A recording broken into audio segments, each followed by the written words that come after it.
Nesta manhã, amados irmãos, eu quero dar continuidade à série de pregações que tenho feito sobre os milagres de Jesus apresentados nos evangelhos. O Evangelho de João, no capítulo 21, diz que se todos os milagres que Jesus fez fossem escritos, nem no mundo todo haveria espaço para colocar os livros. Porque o Senhor Jesus fez inúmeros milagres, incontáveis milagres, milagres que impressionam todos aqueles que leem as páginas das Escrituras. No entanto, aprove ao Espírito Santo de Deus manter 35 milagres destacados no texto do Evangelho para que nós pudéssemos ver os detalhes desses milagres e aprender lições para as nossas vidas. E eu tenho então me debruçado durante esse ano em pregar sobre esses 35 milagres. Hoje pregarei sobre o 23º milagre que Jesus operou em favor de um homem que era muito amado pelos seus amigos. A pergunta do Senhor para nós é a seguinte nesta manhã: que tipo de pessoa você é? Uma pessoa racional ou uma pessoa sonhadora? Como você se define? Você é aquela pessoa que mede todos os recursos antes de tomar uma decisão? Alguém que guarda os talões de energia por mais de 10 anos, embora já estejam pagos? Você é alguém que faz as contas de como vai ser a sua vida daqui a 5 anos? Você é alguém que está preocupado em anotar lá na sua agenda, no seu diário, o menor gasto que você teve com alguma coisa eventual? Você é alguém racional a ponto de procurar ver todos os contras antes de você tomar uma decisão? Ou você é do tipo de pessoa sonhadora, que quando bate uma emoção forte, um desejo de fazer algo diferente, você nem pensa nas consequências, você vai e faz?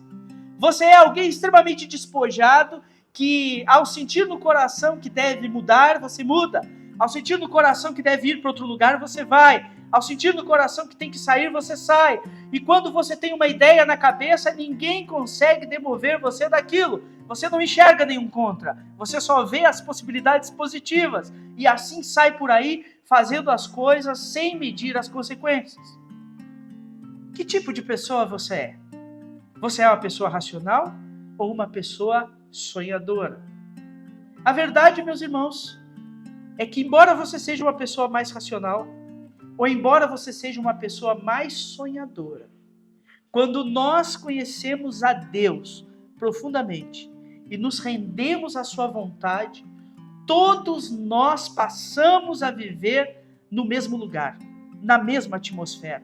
A nossa mente e o nosso coração começam a habitar o mesmo ambiente. O ambiente do que Deus faz. E o que Deus faz é maravilhoso. Não importa se nós somos racionalistas, não importa se somos sonhadores, quando mergulhamos na profundidade de quem Deus é, nós vivemos no ambiente das maravilhas de Deus. E isso faz transformação completa em nossa vida. Arrasta o racional a olhar além da visão natural e traz o sonhador para a realidade do trabalho que traz as maravilhas de Deus a efeito. Faz com que nós encontremos o equilíbrio na presença do Senhor e assim possamos experimentar a vontade boa, perfeita e agradável dele para cada um de nós. Abra sua Bíblia no Evangelho segundo Marcos. É o segundo livro do Novo Testamento, Mateus e Marcos. Marcos capítulo 7, dos versos 31 a 37.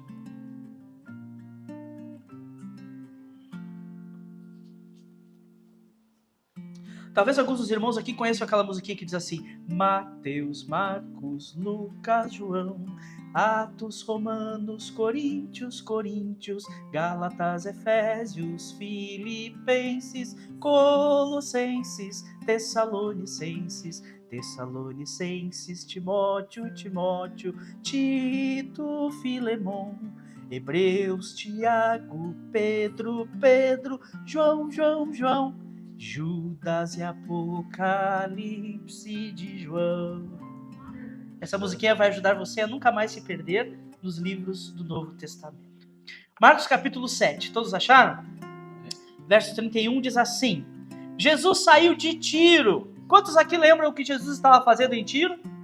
Estava lá querendo descansar quando foi confrontado por uma mulher sírio-fenícia que nós conhecemos no último domingo. Lembra dessa história? A mulher que disse assim: Senhor, Eu sei que o Senhor não tira o pão e dá para os cãezinhos, mas até os cãezinhos comem das migalhas. Então Jesus estava lá em Tiro. Verso 31. Jesus saiu de Tiro e subiu para Sidom, uma cidade vizinha, antes de voltar ao mar da Galileia e à região das 10 cidades.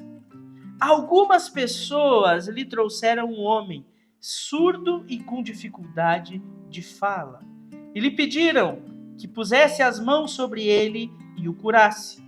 Jesus o afastou da multidão para ficar a sós com ele. Pôs os dedos nos seus ouvidos e em seguida cuspiu nos dedos e tocou a língua dele.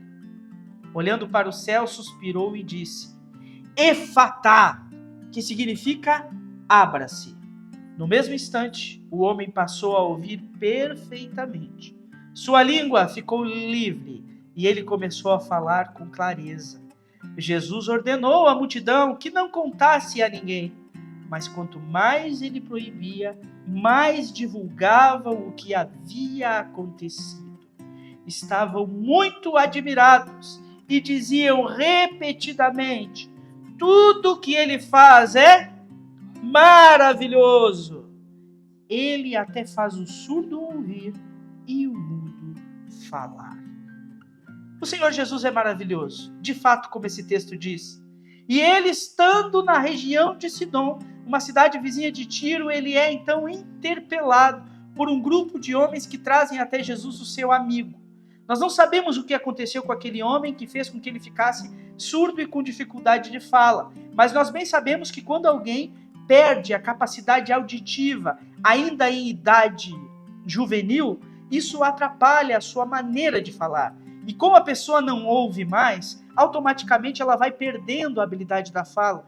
E com o passar do tempo, a sua fala, que era clara, começa a ficar afetada. E os anos vão passando a chegar a um ponto daquela pessoa não conseguir mais unir as sílabas, formar as palavras, porque a nossa audição é profundamente interligada com aquilo que nós falamos. Nós não sabemos que desgraça aconteceu sobre a vida desse homem, mas é bem possível que algum barulho muito grande tenha acontecido ao seu redor, que fez com que ele, ainda em tenra idade, tenha perdido a capacidade auditiva. Talvez ele tenha mergulhado em algum lugar e a pressão da água tenha estourado os seus tímpanos e feito com que ele não tivesse mais a possibilidade de ouvir o que as outras pessoas falavam. Mas este homem teve um encontro com Jesus, num lugar completamente improvável. Jesus não estava dentro do seu ambiente, na região da Galileia, onde ele andou e fez muitos sinais e prodígios. Jesus não estava em Cafarnaum, a cidade que foi marcada pelos maiores e mais prodigiosos sinais do Senhor. Jesus estava lá fora da região de Israel, na região de Tiro e Sidom, e foi lá em Sidom que este homem pôde encontrar o Senhor e ser por ele liberto. O milagre impressiona todo mundo, que vê o cumprimento das palavras de Isaías capítulo 37, que diz que quando o Messias viesse, ele ia devolver a visão aos cegos. E nós já vimos que Jesus assim o fez em outro milagre. Ia devolver a audição àqueles que não conseguiam ouvir. Ele é aquele que faz o cego ver, o surdo ouvir e o mudo falar perfeitamente. Eu quero destacar alguns princípios sobre as maravilhas que Jesus opera, que estão presentes nesse texto. E que essas maravilhas possam aquecer o meu coração e o seu coração. E que nós possamos assim entender quais os métodos, quais os instrumentos que Jesus usa para realizar milagres em nossas vidas. A primeira coisa que esse texto me ensina é que é maravilhoso receber ajuda. Amém? Olhe para quem está perto de você e diga assim: me ajuda quando eu precisar. Meus irmãos, como é maravilhoso receber ajuda. Já imaginou se aquele homem surdo e com extrema dificuldade de fala encontrasse Jesus por si só? Talvez ele ia chegar diante de Jesus e dizer: Jesus ia falar: o que você falou? Aquele homem não podia nem mesmo interceder por si próprio. Ele não tinha força para interceder por si próprio. Não tinha as qualidades necessárias para falar com Jesus e dizer: Jesus, opera um milagre em mim. Mas aquele homem, embora lhe faltasse os meios necessários, ele tinha amigos. Pessoas que o tomaram pelas mãos e disseram: nós vamos com você. E diz o texto que esses homens chamaram Jesus, colocaram o homem que necessitava do toque do Senhor diante dele e disseram: Senhor, ele não ouve e ele não fala direito, mas ele precisa que o Senhor ponha a mão nele e opere um milagre em favor dele. Senhor Jesus, não adianta você falar para ele, dizer ouça, porque ele não ouve. Senhor Jesus, não adianta você querer que ele mesmo, perguntar para ele, como perguntou ao paralítico às beiras do tanque de Betesda, quer ser curado, porque ele não pode te responder, Senhor. Mas se o Senhor tocar nele, ele vai sentir a mão do Senhor sobre a vida dele e ele vai ser restaurado. É maravilhoso receber ajuda. Existem alguns momentos da nossa vida em que nós perdemos um pouco a nossa força espiritual. E algumas situações que nos colocam em um beco tão grande da nossa existência que nós não temos nem força para orar. Nós nos sentimos fracos, tímidos, abatidos, surdos espiritualmente, não conseguimos ouvir a voz de Deus, não conseguimos falar com Deus e ter a certeza de que Ele nos ouve. Mas é tão bom quando nesses momentos alguém se põe ao nosso lado para cuidar de nós e dizer: eu sei que você está fraco, eu sei que você não está conseguindo, eu sei que está difícil para você, mas vem aqui que eu vou orar por você.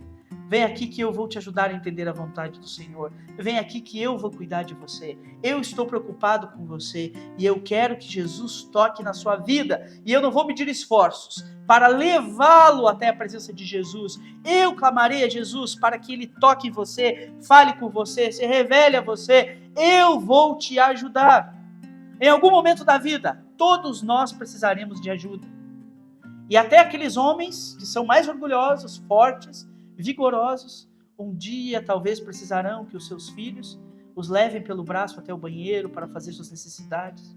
Talvez precisarão da ajuda dos seus queridos para conseguir levantar e deitar na cama. Todos nós precisaremos de ajuda. E quão bom é quando essa ajuda é sincera. A pior coisa que pode nos acontecer na vida é recebermos uma ajuda obrigatória de alguém. Já viu? Aquele filho que é obrigado a cuidar do pai. Ele não ama o seu pai, não tem carinho por ele. Às vezes tiveram uma relação tão difícil a vida inteira e agora ele tem que cuidar do seu pai por obrigação. Como é ruim quando nós recebemos ajuda assim, obrigado. Mas como é bom quando alguém com o coração dadivoso, cheio de graça, amoroso, desejoso de cuidar de nós, nos ajuda sem que nós nem mesmo precisemos pedir. Nós somos irmãos, estamos irmanados na mesma fé e nós estamos aqui para ajudar uns aos outros em nossas necessidades. Amém? Amém. Um dia eu posso precisar da sua ajuda e eu vou precisar que você me ajude. E quando você precisar de ajuda, você pode contar comigo, pode contar com os irmãos dessa igreja, porque nós não estamos competindo. Nós não estamos querendo ver quem é mais santo, quem está mais perto do Senhor, quem é o mais bonito, quem é o mais inteligente, quem é o mais bem-sucedido. Mas nós estamos todos juntos, caminhando, sonhando com o Senhor nos recebendo na Nova Jerusalém. Amém? Mas a segunda lição que eu aprendo com esse texto é que é maravilhoso receber a atenção exclusiva de Jesus. O texto nos dá um detalhe muito interessante no verso 33.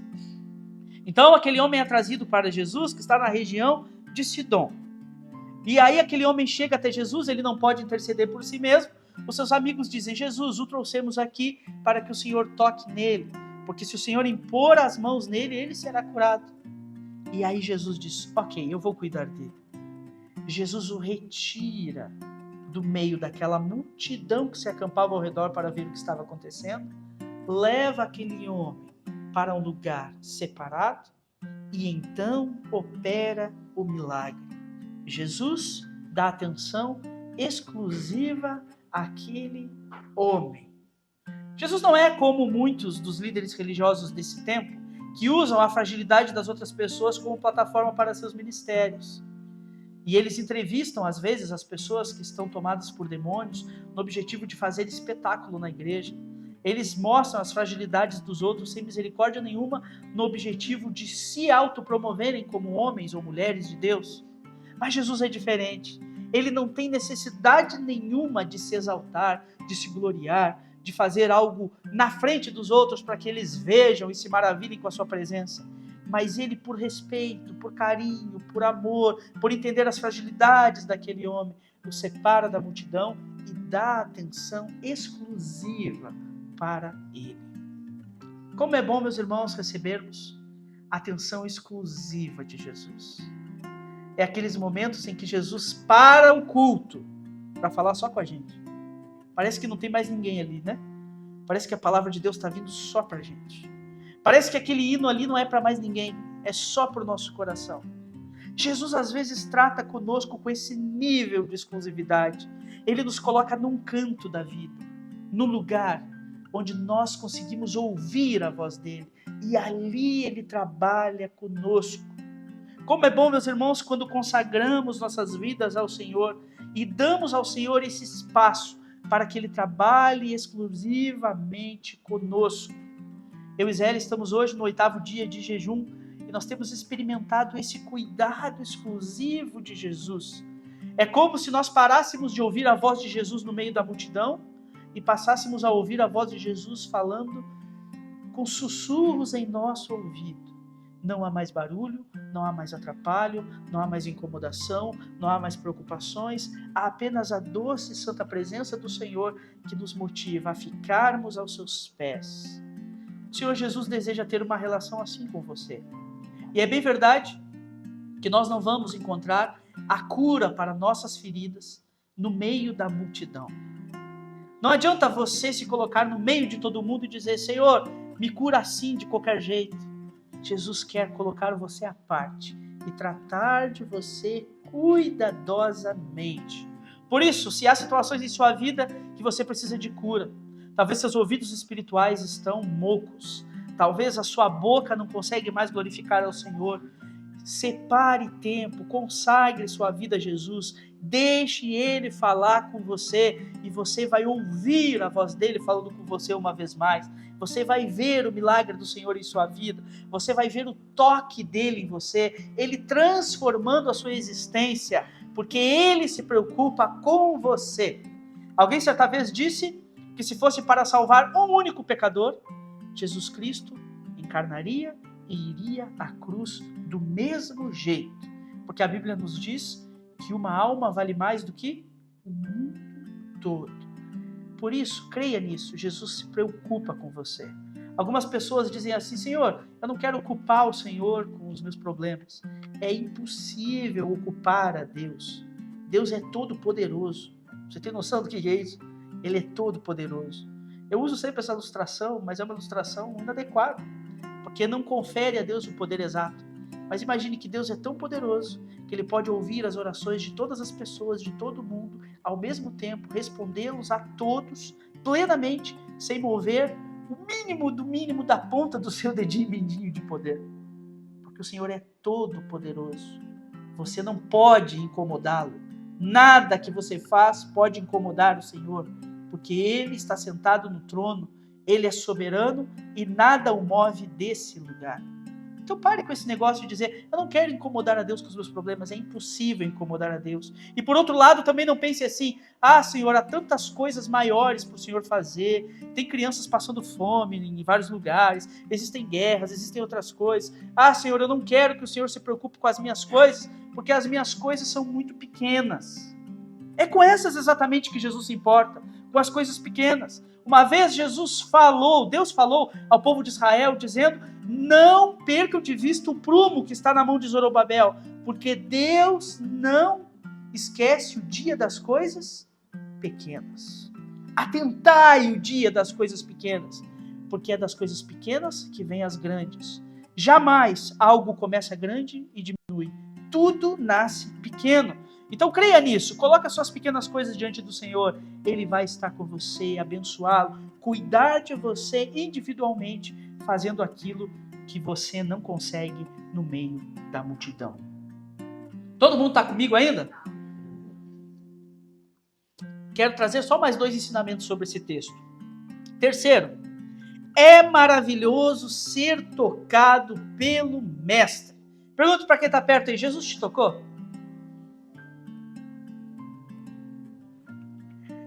Aqueles homens trazem o seu amigo até Jesus, dizendo: Senhor, nós estamos ajudando ele. Jesus leva aquele homem para um lugar isolado. E diz o texto que Jesus toca com seus dedos nos ouvidos daquele homem e que toca com seus dedos na língua daquele homem. E imediatamente, na hora, aquele homem começa a ouvir. São 2 milagres, um nos ouvidos e um na boca, porque aquele homem começa a ouvir na mesma hora e começa a falar com clareza na mesma hora. Jesus age na vida daquele homem fazendo um milagre instantâneo através do seu toque, do seu amor, da sua graça.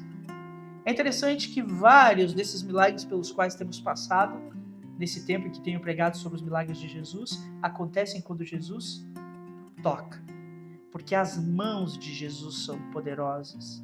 E toda vez que Jesus toca em alguém, Jesus está demonstrando um carinho especial, uma atenção especial, um cuidado especial. Foi assim com a sogra de Pedro, que jazia enferma na casa de Pedro, em Cafarnaum. Jesus ouve que alguém está doente naquela casa, ele vai até ela e toca nela, como quem faz carinho no enfermo, e ela é imediatamente curada. É assim que Jesus faz com aquele homem, que logo em seguida, o Sermão da Montanha, vem correndo ao encontro de Jesus, e o texto de Lucas nos diz que ele estava coberto de lepra, totalmente desfigurado. Ele se prostra diante de Jesus, e ninguém tocaria no leproso, mas Jesus, com seu amor, toca naquele homem.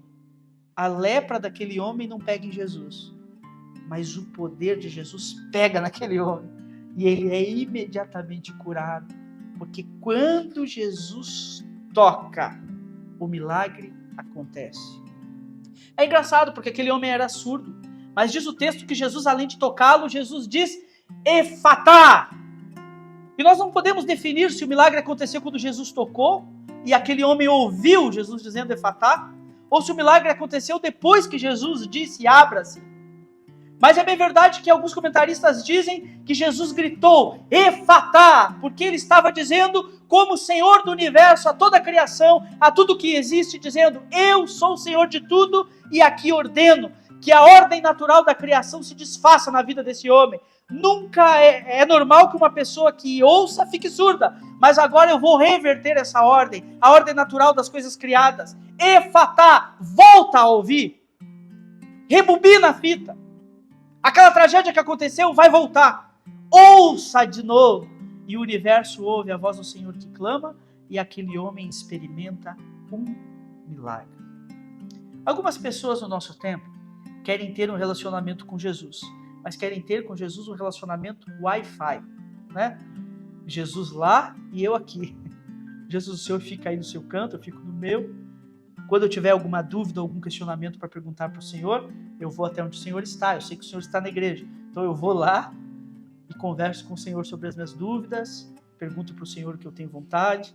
Quando tiver inquietações, eu sei que o Senhor ouve as orações, então eu vou até o lugar secreto, oro ao Senhor e o Senhor me ouve. Uma relação assim distante, superficial com o Senhor.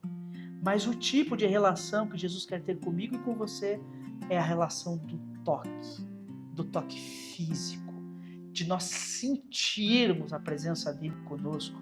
Obviamente o Senhor Jesus não vai se materializar e nos tocar com uma mão física, mas nós podemos sentir o toque dele. Nós podemos sentir a presença dele movendo nossas estruturas, falando conosco em amor e em verdade, movendo em nós e tirando de nós a surdez e a mudez espiritual. Ele nos toca. Então, em nome de Jesus, esta manhã eu desafio você, deixe Jesus tocar na sua vida. Dê um passo mais perto do Senhor, vá ao lugar secreto, esteja com Jesus longe da multidão e deixe Ele tocar em você. Ele é capaz de operar o milagre que você nem imagina. Mas por fim, esse texto me ensina que é maravilhoso testemunhar os milagres de Jesus. Como é bom, meus irmãos, ver o que Jesus faz. O texto começa com aqueles homens trazendo o homem surdo e com dificuldade de fala até Jesus. Uma multidão se forma para ver o que Jesus vai fazer. Jesus fala: opa, eu não quero expor esse homem. Leva o homem para um lugar tranquilo, toca na vida dele, ele recebe a cura. E quando aquele homem sai do lugar secreto onde Jesus o tinha levado, ele sai ouvindo e falando claramente. E eu não tenho dúvida sobre o que aquele homem falava. Certamente aquele homem dizia assim: Deus é bom, Deus é bom, Deus existe, Jesus é o Salvador, Ele é o Messias, Ele é todo poderoso, Ele me tocou, olha, eu estou falando, eu estou ouvindo vocês, Ele é maravilhoso, Ele é todo poderoso. E diz o texto que a multidão que estava ali ao redor começou a dar glória a Deus também, e dizer: não é possível, tudo que esse homem faz é maravilhoso, e anunciar o nome de Jesus. E Jesus disse a eles: eu tenho que ir embora dessa região, eu tenho que voltar para a Galileia para cumprir meu ministério. Jesus já estava perto da hora de rumar a Jerusalém e ir à cruz. Jesus diz: não espalhem essa notícia, porque eu não posso me deter aqui. Se começarem a vir multidões para serem curadas, tocadas, abençoadas, eu não posso me deter nesse lugar. Mas não adianta, porque quanto mais Jesus os adverte dizendo: não falem nada, mais eles querem glorificar ao Senhor. E ali pelas ruas de Sidom vai uma multidão, à frente vai aquele homem que fora curado dizendo: Deus é bom, glória a Deus, o Messias chegou, o reino de Deus está inaugurado, Jesus está entre nós. E atrás dele veio uma multidão dizendo: nós somos testemunhas, nós vimos o que Jesus fez, Jesus é poderoso, arrependei-vos, pois, e convertei-vos, porque é chegado o reino de Deus entre nós. É maravilhoso ver os milagres que Deus faz. E quando nós vemos isso, essa semana, Zélia viu uma notícia e compartilhou comigo, e o nosso coração se encheu de graça. Um cantor que nós cantamos muitas músicas dele aqui, chamado Paulo César Baruch, é há 20 anos casado com sua esposa. E há 20 anos eles tentam ter filhos sem resultado. Há um problema físico congênito que não os permite ter filhos. Essa semana, ela compartilhou uma notícia na internet: estou grávida, glória a Deus, Deus é fiel. 20 anos de oração, de intercessão, de quebrantamento, e o milagre do Senhor chegou. Contra toda a perspectiva médica, contra toda a visão, contra tudo que poderia acontecer, Jesus operou o milagre. Como é bom vermos pessoas que são libertadas. Quando eu converso com o irmão Oséias, que é conhecido aqui da igreja, que esteve encarcerado durante 10 anos, aqui na PF2, preso, um homem de uma vida de crimes, um ladrão de carros, membro de facção criminosa, conhecido aqui na fronteira como um homem que servia o mal, que dentro das grades do presídio é encontrado pelo amor de Deus, e 10 anos depois sai de lá pastor, sai de lá preparado para anunciar o Evangelho, e até hoje prega a palavra de Deus, aconselhando e resgatando aqueles que saem do presídio sem esperança, sem direção, sem ter o que fazer. O Oséias ainda ora até hoje, pedindo que por algum motivo as autoridades dos presídios permitam que ele entre novamente no presídio.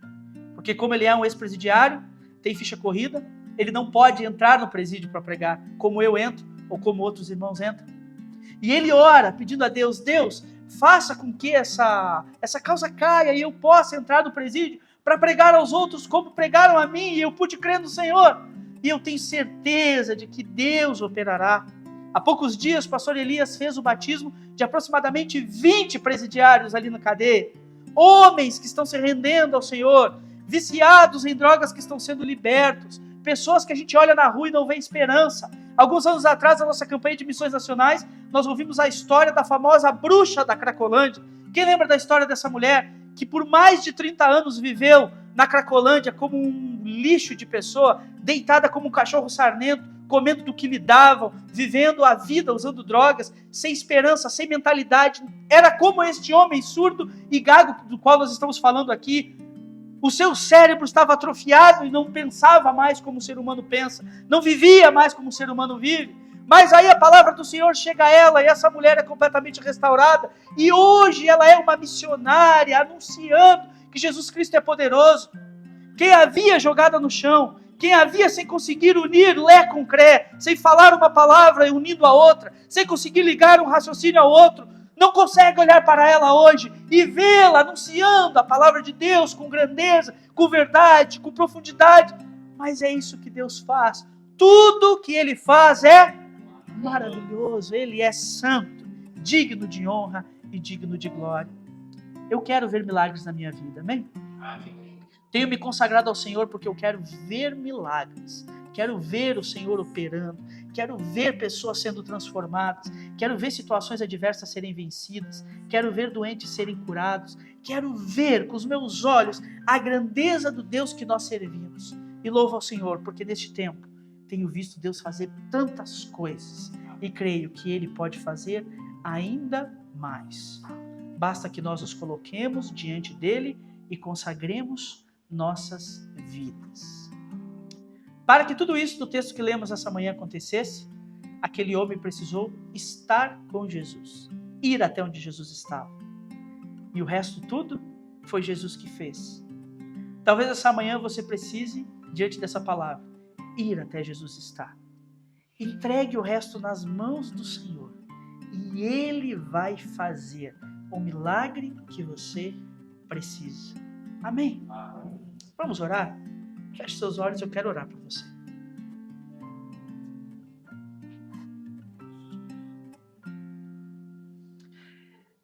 Muito obrigado, Senhor, pela Tua palavra que vem ao nosso encontro esta manhã.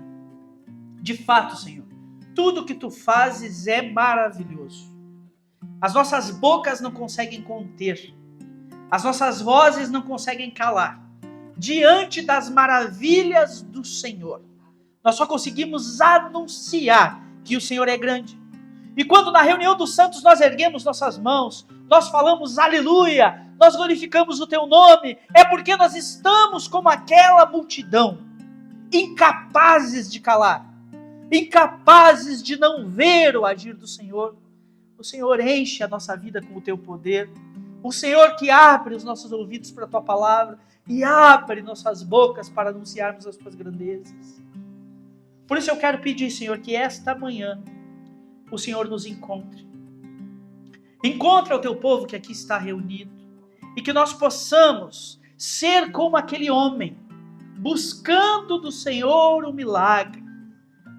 Que o Senhor coloque pessoas para nos ajudar nesse processo. Que o Senhor nos trate individualmente, cada um de nós, nas nossas crises e dores. Que o Senhor toque em nós pelo Teu poder. Que em nome de Jesus nós experimentemos o milagre e sejamos um testemunho vivo de que o Senhor ainda faz. Consagramos nossas vidas a Ti, no nome santo de Jesus. Amém. Amém, queridos. Que Deus abençoe a vida de cada um dos irmãos.